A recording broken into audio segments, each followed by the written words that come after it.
நமது ஆட்சியில் ஊழல் இருக்காது. தவேக தலைவர் விஜய் பேச்சு. விஜயை முதலமைச்சராக அமர வைப்போம். தவேக பொதுச் செயலாளர் ஆனந்த் சூளுரை. ஹைட்ரோ கார்பன் எடுக்கும் திட்டத்தினை கைவிட வேண்டும். செல்வ பெருந்தகை வலியுறுத்தல். எல்லோருக்கும் எல்லாம் என்பது திராவிட மாடல். உதயநிதி பேச்சு. எந்த ஆண்டும் இல்லாத வகையில் சித்திரை திருவிழா சிறப்பாக நடத்தப்படும். அமைச்சர் பழனிவேல் தியாகராஜன் உறுதி. எம்சாண்ட் மணல் ஜல்லி விலையை 1000 ரூபாய் குறைத்து விற்க வேண்டும். தமிழக அரசு உத்தரவு. இனிமேல் தமிழக அமைச்சரவையை சிறையில்தான் கூட்ட வேண்டும்.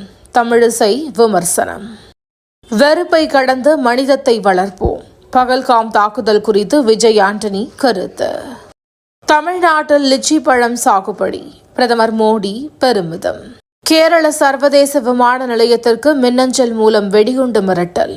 பாதுகாப்பு சோதனைகள் தீவிரம். பாஜக கொஞ்சம் கொஞ்சமாக அரசியல் சாசனத்தை சிதைக்கிறார்கள். முன்னாள் மத்திய அமைச்சர் ப. சிதம்பரம் பேச்சு. தயார் நிலையில் கடற்படை. அரபிக்கடலில் இந்திய போர்க்கப்பல்கள் ஏவுகணை சோதனை. மறைந்த இஸ்ரோ முன்னாள் தலைவர் கஸ்தூரி ரங்கன் அரசு மரியாதையுடன் இறுதி சடங்கு. ஜம்மு காஷ்மீர் கலகோட் காட்டில் ஏற்பட்ட காட்டுத்தீ. மீட்பு பணிகள் தீவிரம்.